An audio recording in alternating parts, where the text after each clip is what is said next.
بسم الله الرحمن الرحيم الحمد لله كما ينبغي لجلال وجهه وعظيم سلطانه والصلاة والسلام على أطيب المرسلين محمد صلى الله عليه وسلم.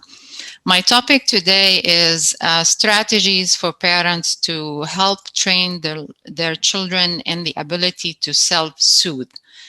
And by self-soothing, I'm talking about the ability of a person to be able to contain their agitation, their emotional agitation, or their struggle without having, without believing that they cannot do it on their own. And these strategies are actually also useful for adults. So inshallah, as we go through them, you might find that if you apply them in your life, that's going to be also something very useful and beneficial for you, inshallah. So we are at the end of 2020. And it has been a very difficult year for almost everybody in the whole world in different ways and at different levels. COVID-19 is a wake-up call for all of us. And many of us have asked ourselves many difficult questions. Foremost amongst them, for me personally, as a therapist that work with people who are struggling with life in general, is the question about, are we resilient? And the other question is, how actually do we handle difficulties? How do we handle even difficult questions about just the purpose of life and the meaning of life, and what is the meaning of when bad things happen, just like we were all exposed during subhanallah this year. So I'm going to talk about 12 different strategies. The time doesn't allow us to go into a lot of details about each one of them. So it's just going to be touch and go. So I'm basically just going to very quickly describe what I mean by the strategy, and then give very practical ways to actually apply this strategy in life. So we're talking about strategies to train children in their ability to self-soothe, and I have collected all of it in a poster, as you see it on the screen right now, and we're going to take them one by one. So the first one is cultivate spirituality. And when I talk about spirituality, I'm not talking necessarily about just being religious. I'm actually talking about something even more deeper than being religious. I'm talking about humility, about being humble in understanding our limits as human beings, despite our extensive knowledge, despite our extensive technology. And I think everybody will agree that this is something we had to come to terms with in dealing with COVID-19, especially for us living in the US, because, you know, there is this idea or this myth that the US is the best country in the world, is most advanced, and has all the best of knowledge. And we failed miserably at actually handling the crisis of COVID-19. So a lesson in humility for all of us. So how do we teach, or how do we train our children in the idea of cultivating spirituality? Of course, there are so many things, but I'm just going to mention some of them. So for me, the most important piece is really focusing on them loving Allah subhanahu wa ta'ala and the Prophet sallallahu alaihi wasallam, and emphasizing doing that through stories. Me, myself, I remember that my love of Islam grew from reading the stories of the companions, reading the stories of the Prophet and the other prophets. I learned so much just from knowing all the hardships that they had gone through and how they handled them. We also want to teach our children that we need to look at Allah subhanahu wa ta'ala not as this God who is only focused on punishing us.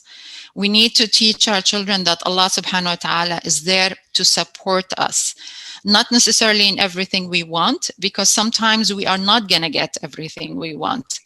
But we need to learn that He has the best plan for us, and we need to trust it.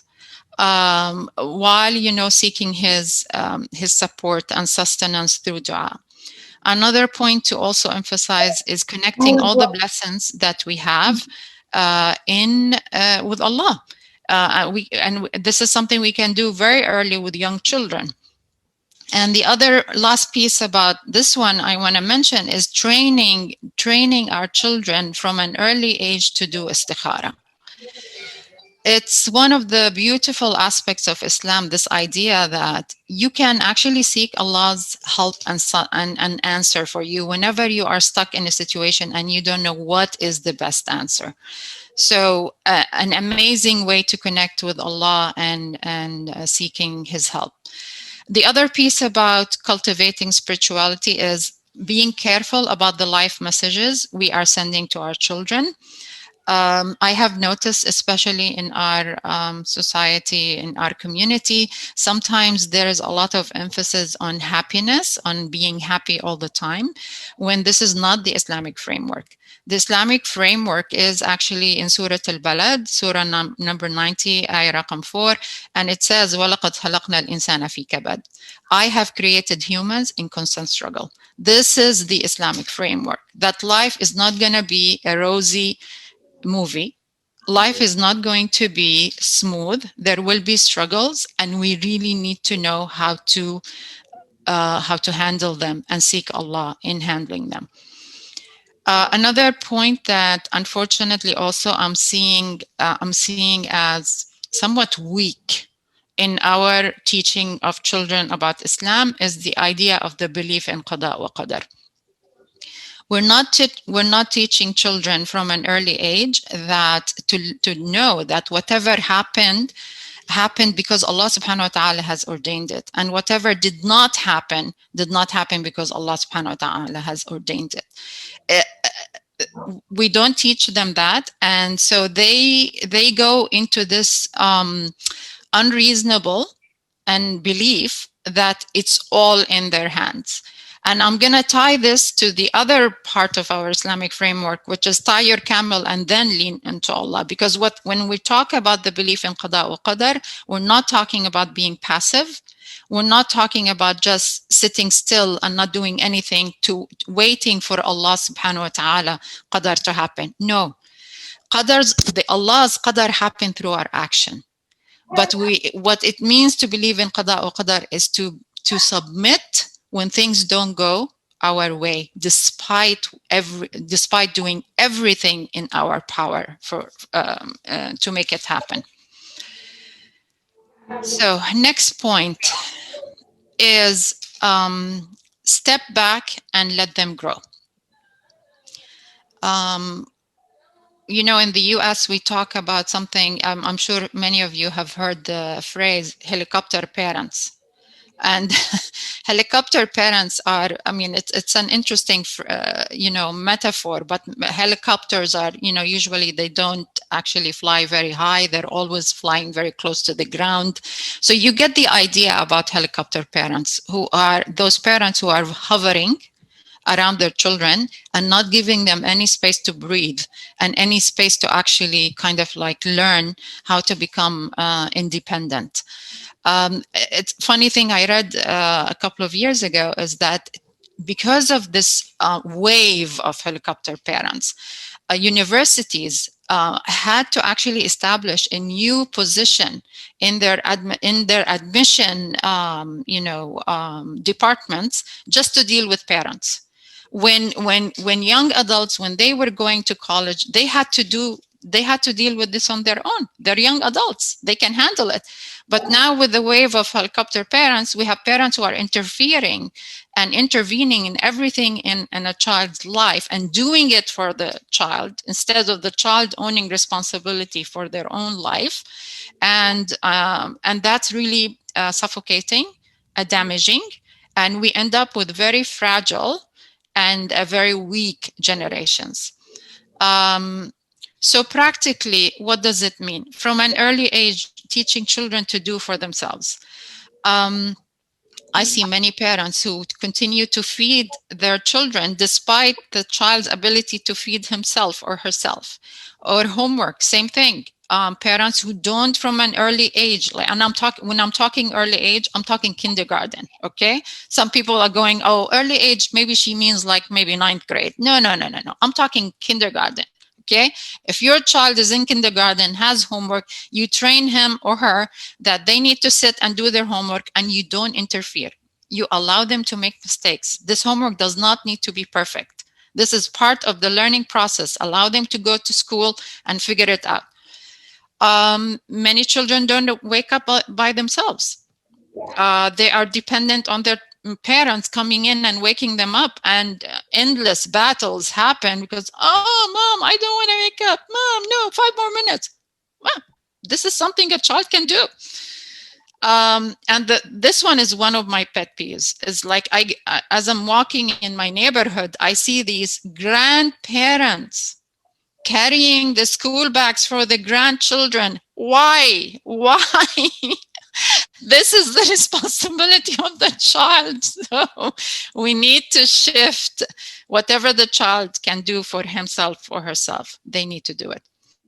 Another one in terms of training children in independence is allowance, and you begin early. My eldest grandchild is going to be 5 in February, and he already has an allowance. I think they give him $1 every week, and he has a small box, cardboard box, and it says, Zach's money or something like that. So every week his father gives him $1 and it goes into the box. And the other day, he and his mom went online, and the first thing he wanted to buy with his money was to buy a gift for his grandmother and his cousin. And it was so lovely. And so they sat, and his mom was teaching him, no, that you don't have that much money, you need to do something less. A lot of lessons are learned in an allowance, and you can start early. Very important not to interfere. Allow children to make mistakes with their money.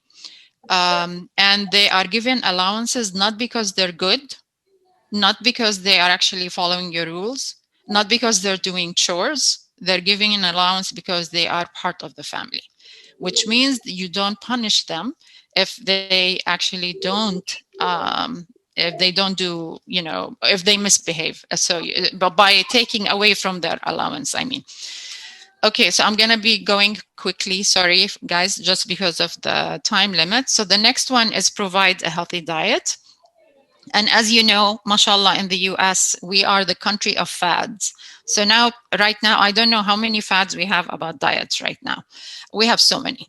And people feel so strongly about the diets they follow, and they go into a lot of tension and, and anger when people don't respect their diet. So all I'm going to say is I love these 5 principles from Dan John. He's the author of a book that my son is reading right now about nutrition and being an athlete. So very simple rules. Cut back on sugar. You see, notice he's not saying don't have sugar, have zero sugar, okay? Because it's very important to be realistic. If we want to be leading a balanced life, we need to be realistic. So there will be some sugar, but cut back on excessive sugar. Cut out cardboard carbs, all processed carbs. Get rid of Frankenstein fats, which means all the fats that are actually made in the lab. So these are not natural fats. Butter is a natural fat. Margarine is not. Eat colorful vegetables. And then the thing he says is, let's all find out what we agree on before we seek perfection. Meaning that there are so many different ideas about diets out there. Each one of them is seeking a particular angle of perfection. So let us not focus on our differences, and let's focus on what do we all agree on. Okay, moving on. Next one is co-create routines and house rules. Routines are essential for children. They're also essential for adults, believe it or not, but let's not talk about that. Let's focus on children. Routines are very essential for children because they are grounding. They give the child a sense of control over their environment. They know what is they know what to predict, what's going to happen, and so they don't feel as anxious because of the uncertainty. Um, House rules are important also because I've noticed that many families end in many battles over things that have not been clarified by rules. Like a very basic rule I would think for children is what does the family do, or how does the family handle chocolate and candies? Okay, because they are part of life. Okay, the child is going to be exposed to them. So what are the rules in the family about candy and chocolate? When does it happen? um, so for routines to be effective, they need to be realistic. With young children, they need to be visual, just like I showed you in the picture. um, the Here in the picture, we had Mariam and Layan. They were actually making their own routine. Mariam and Layan were 3 years old at this time when they were doing this routine chart. So their mom took pictures of them doing different parts of their routine, and then they had it on a poster and it hung on the wall. Of course, for older kids, it doesn't need to be visual like that. But what's very important is for routines to be consistent, and there is time in the routine for transitions. Sometimes with children, we don't allow time for breathing, for moving from one thing to another. For rules, they need to be realistic. Again, we need to be firm. Once we have a rule, we need to be very firm about it, and then we need to be consistent. Next is allow for boredom. Again, for us who live in the US, we are blessed that we have so many programs, taban pre-COVID, and inshallah we'll go back to that.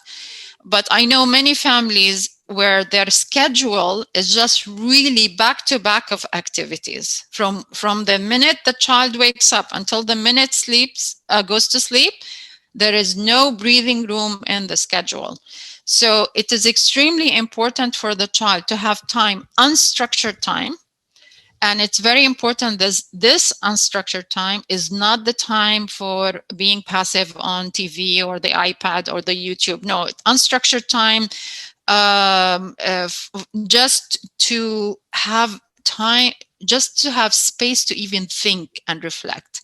All the inventions in the world happened because somebody had unstructured time where they sat and they reflected and they thought and they actually came up with an idea. Next idea, nurture strength and celebrate progress. Unfortunately, many families focus on perfection. And what does that mean? It means that if the child doesn't do something very well, then the child is not going to get any encouragement from the parents, because some parents believe that if they were to encourage a child, even when he has not done the best, then that means they are okay with mediocrity. But we need to keep in mind that that children or progress is a process, is a journey. And some people will make mistakes as they are getting to the end result. So we need to encouragement. So how does encouragement look like? So this is some of the factors that define encouragement. We focus on the action. We don't focus on the person. So we say something like, "You figured it out," instead of saying, "You are so smart." Because "you are so smart" could actually mean for the child that every single time I don't know the answer, that means I'm stupid. But if we are focusing on a specific action, then there is leeway, there is space for the child not to be perfect. We focus on effort when we encourage rather than the end result. And here I came across when in one of my parenting classes, I got this note from one of the persons who were attending, and it struck me. It speaks to this point about how do we need to encourage effort. So he said, I grew up with a lot of focus on results versus effort. When I was doing my PhD in engineering, now notice this is a guy, older guy, okay? I always felt like a failure. Um, Even though I was doing a lot of effort, I had no meaningful results and I quit. I really like the idea of stressing on effort, not results, because sometimes even if our efforts don't lead to the desired results in the moment, they are still meaningful. And this is how all the inventions happen. There had to be a lot of failure before they can come to find, some kind of scientific principle. Encouragements are usually centered around the child. So we go like something, for example, you threw the ball to your team members this time 5 times this game, rather than saying the opposite would be something like, oh, I liked how you actually threw the ball to your team members today. So you see, one is about me, I liked, I loved, and the other one is just more focused on describing what the child has done. And because in encouragement we are focusing on action and effort and centering around the child, that helps build the internal locus of control, which is extremely important for self-confidence, for avoiding addictions, for avoiding peer pressure. So for all of the parents who are worrying about, any of these situations, this is one of the best ways to help immune your child against that. And encouragement is always given in all situations, whether at the beginning, at the end, during the situation. You don't need to wait to the end result to give it, and it's focused on improvements and not perfection. Okay, moving on. Teach delayed gratification.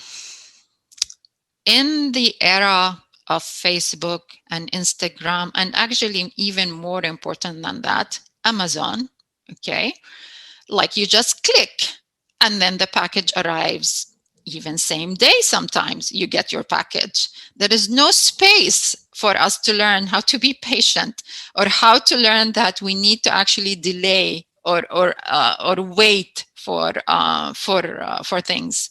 So teaching children delayed gratification is an important piece of their ability to handle difficulties in life. Because if we are teaching this generation that everything is one click away, that is a very powerful recipe for big disappointments and anger and worry. This is a picture of my grandchildren. I take them on a walk every day.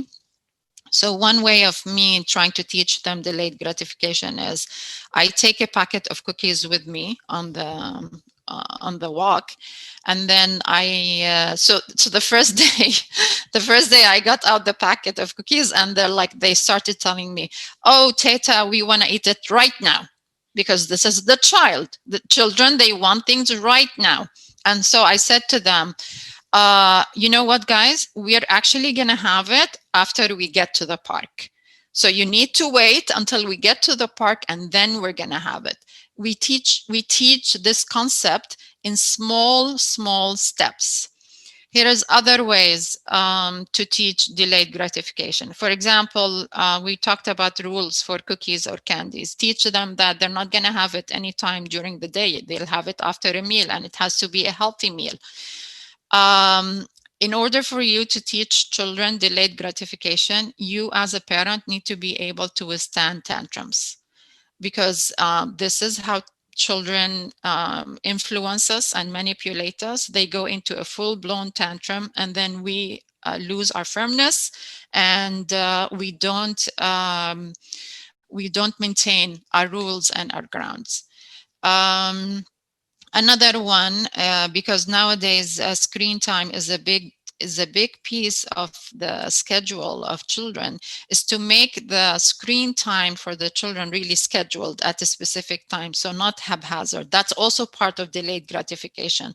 So let's assume in the morning they wake up and, oh, Teta, we want to watch whatever the show. And we say, when is the time that, where you watch your show? Oh, 4 p.m. Okay, we need to wait until 4 p.m. Another way of teaching delayed gratification is to teach children, and this also happens with older kids, to save their own money from their own allowance to buy their games and their stuff. Another one is aid gifts. Teaching children that they can ask for big ticket items and have them anticipate that they are going to get these, inshallah, at a time. Okay, moving on. Connect with nature. So this is my red wagon. This one goes with us every day when we go for a walk, my grandchildren and I. So we started before they lifted the restrictions on the playground. So the playgrounds were off limit, but still what we did is we would walk in the neighborhood. And the children, they just found for us adults, we may think, oh, this is nothing important, but children find they're amazed by the simplest things. So I don't know if you can see in the picture, but there are right here, these are specific leaves from a pine tree. We have this very special pine tree in our neighborhood, and the leaves are very unique. So the children, one day, they spent at least 20 minutes collecting these pine leaves, and just, they wanted to take them home. So many things happen when we step outside our doors. And unfortunately, we are living more and more in a very artificially regulated home environments. So we don't experience heat, we don't experience cold, and this is unfortunate, because that's actually part of the self-regulation of body. Is you step outside the door, experience the climate, experience the elements outside the door. That by itself is also self-soothing. I remember one time we were on the family call, and my eldest grandchild at that time, he was less than a year, and he was crying very, very, very hard. And so I told my son, you know what, just carry him and go outside the house, in the neighborhood. I'm not talking about anything fancy here. So he just stepped outside the house and he quieted immediately. So unfortunately, we think we have so many important things to do at home, mainly on the computers, and we are losing this wonderful opportunity to just step outside our doors and allow and learn from what we can see outside. So connecting with nature is going to be depending on definitely where everyone is living. When I went into Saudi Arabia to visit my parents, in order for me to connect with nature, I had to do it either very early in the morning or at Maghrib time because of the weather. In Saudi Arabia, nature is about the desert, which is beautiful, amazing. It has its own peace. It's so different than the greenery or the forest that you may see in the US. Or not all the US. Of course, we have desert in the US too. All I'm trying to say, there is nature wherever you are. There is nature even in the city. I remember one time I was staying in downtown LA, and so because I was attending a workshop, so during the lunch hour, I would leave the hotel and just walk in the streets around the hotel, and discovered a very small park in the midst of all these buildings, but it was very lovely and refreshing. So look for it and you will find it. I consider taking kids to the playground as part of connecting with nature. So it's very important to do this on a daily basis. Make it work for you. Of course, in the US, mashallah, we have the ability to do hiking.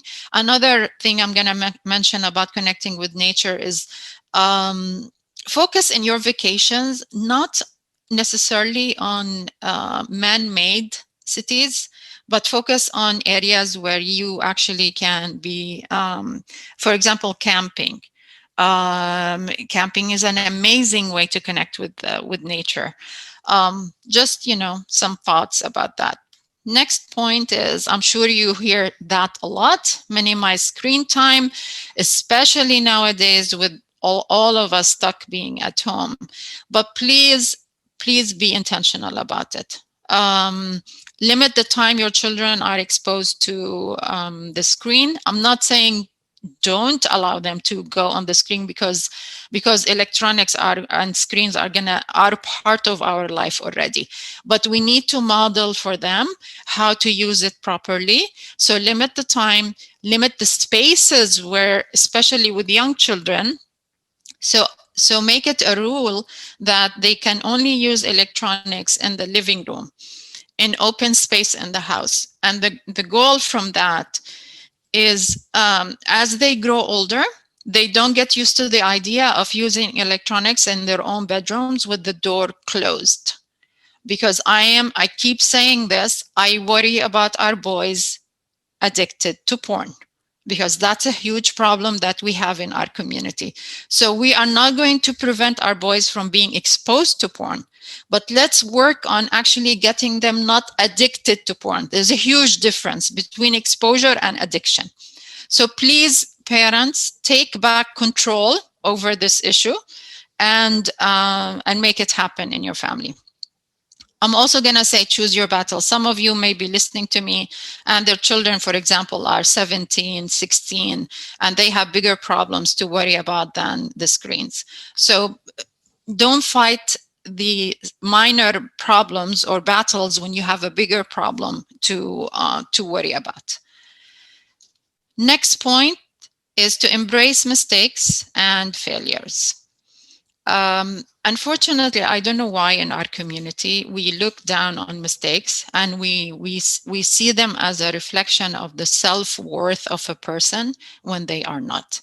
We are human beings. Allah subhanahu wa ta'ala created us with the ability to make mistakes. If we didn't make mistakes, we would be angels. We're not angels. So when we are handling mistakes with children, this is what I'm inviting you to do. Always ask the child, so what have we learned from this? The second question is, how can you fix it? Because we want the child to own responsibility for their mistakes.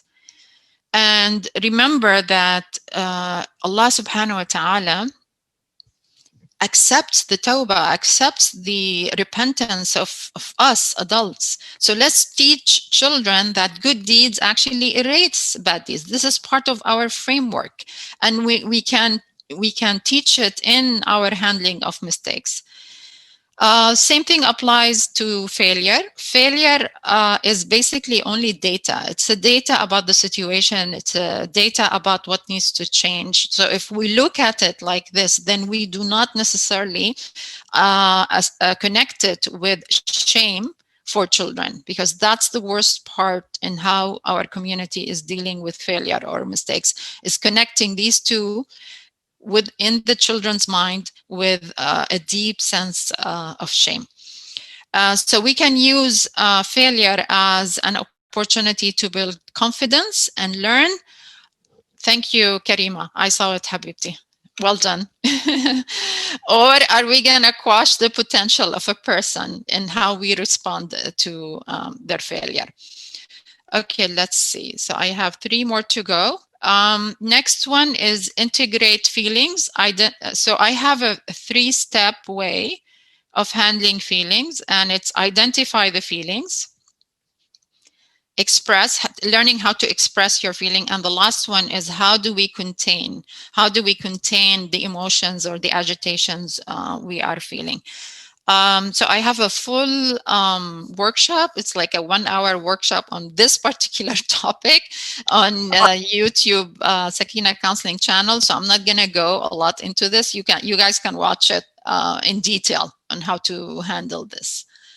Next idea is to encourage mind and body activities, and this is part of actually also handling emotions. But in this one, it's not only needed or necessary when we are feeling agitated, but if the child is used to doing mind body activities, it becomes a source of rejuvenation and a source of filling up their psychological energy. So examples of mind body activities are wudu, believe it or not, prayers, drawing, coloring, puzzles, reading, and physical activities. Um, the idea behind mind and body activity is sometimes we live disjointed. We are in the moment disjointedly. So we are either all in our brain or in our mind, just thinking and ruminating, or we're just like feeling things and sitting paralyzed, and we don't know what to do. So when you get the mind and the body involved in one activity, you align them together, and that by itself is calming, and as I said earlier, is also an important piece of filling our psychological energy and our psychological cup.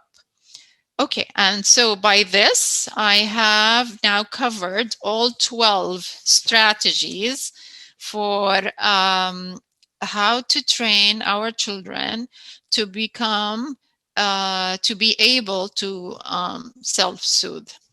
All right. So one of the questions that we got is really specific, and it would be, what do you think, or what is your opinion of the best schedule for a 2-year-old if the mother is working?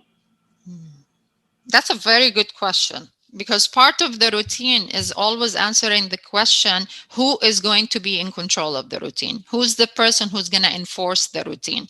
So the 2-year-old, if the mother is working, that means the 2-year-old is actually being supervised by someone else.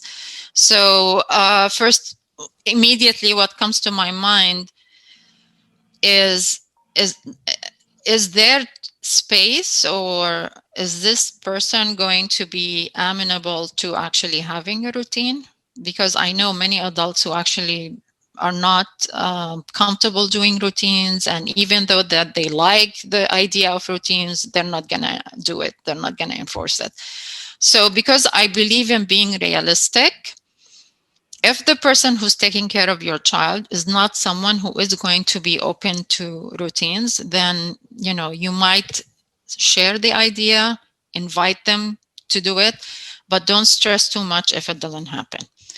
As to the what is the best routine for a 2-year-old, I would definitely focus on sleep time. When do they go to bed? It has to be a specific time. And when do they have a nap during the day, and controlling the nap time, because sometimes what happens for 2 years old, we allow them to sleep for a long they take a long nap, and then ultimately that interferes with their bedtime routine, bedtime, yani their time going to sleep. The other thing that is important in a routine of a 2-year-old is meal times. When is breakfast, when is lunch, when is snack time, and when is dinner time. After that, you can fit other things. For example, um, playtime, going outside, um, and if you allow your child to do screen time, then also screen time, with very limited screen time for a 2-year-old. There's two questions on allowance here. One is, what do you think of general performance-based allowance? And can you suggest what the appropriate weekly allowance might be for a 7 or 9-year-old? And So how let's do be you not interfere? so let's begin with the first one. General performance, you said? Yeah, general performance, like probably a bonus or something like that. They get an allowance for just being in the family, but if they did a particular chore around the house, could they get money for that? Okay. So, so let me emphasize that there has to be a very basic allowance for just being a family member. That is very important. Okay. It's not associated with anything. Chores, I really, really would hope that the children understand that they are family members and they are expected to help around the house, not for money, but just because they are family members. How are we going to teach them empathy if everything they do is for money? So there needs to be basic chores that they are expected to do without getting money for that. But if there is like a very, very special chore, something, something that doesn't happen all the time, and it's like a big thing, yes, you may pay them for that, but not the basic chores. Okay, not for making their beds, not for putting their plates in the dishwasher, not for helping you cook, not for helping you clean the table, not for doing the vacuum for you. None of this is all basic stuff. Okay, so they need to be doing this to help you as their mother. Yeah. So this was the first part, Karima. Yeah, and the second one, do you have a suggestion for appropriate allowance for a 7 and a 9-year-old, and how to absolutely have no interference whatsoever in how they spend it? Mm. So the allowance amount is going to be dependent on the house, on the finances of the family. So I don't have any recommendation, but what I do recommend is there has to be an allowance, even if the finances are tight. Still having some kind of money that is giving regularly and consistently is extremely important for the child to feel that they can actually save their money and get something that their parents maybe think is too expensive. So yeah, I'm not going to have recommendations, specific recommendations. As for how not to interfere, yes, it's important for them to learn the hard way. So let me give you the most common question that comes up for me about where the money is spent. So they tell me, oh, how about if they go and buy candy Yeah. with all with, That would be. with all their allowance, or soda, which actually used to happen in my household. Used to happen all the time in my household. But then what you do is you're supposed to have had rules in the family about the candy and the soda at home. So your rules continue to apply on whatever they're buying, but they're buying it with their own money. Okay. Yeah. There's a Um, couple of deep questions we might not be able to get all the way through. But one is a 1-year-old who's defiant begins to cry and does not get her way. How do you recommend to teach her patience and soothing a one year okay. old? Yeah. So when I hear this, I immediately hear there is a lack of consistency. Okay. Immediately. Okay. So and I'm not saying that 1 year olds are not going to throw tantrums. They do. Okay. Because that's what children do. But when it becomes such a big problem like this, I'm sensing that there is a lack of consistency. So my invitation is for the parent to write down all the different areas where the tantrums are happening. So like monitor these for a whole week, figure out what the areas of concern are. Number two, figure out as a parent, what is your rule about these different areas? Number three, be firm and consistent. So once you decide on the rule, you need to be very firm and consistent about it. In the beginning, your child is going to cry and cry and cry and cry because they have gotten the idea that crying gets me what I want. So you need to be patient for a while until your child figures out that you have changed, that you now are no longer just going to give in sometimes, because this Okay. is what tantrums happen. They happen because the child knows, oh, sometimes I'm going to get what I want. So I just need to up the Push. ante. Yes, I'm just going to cry and cry and cry. And I have One more question, and we have 1 minute. And Sure. it's one because a lot of people have this.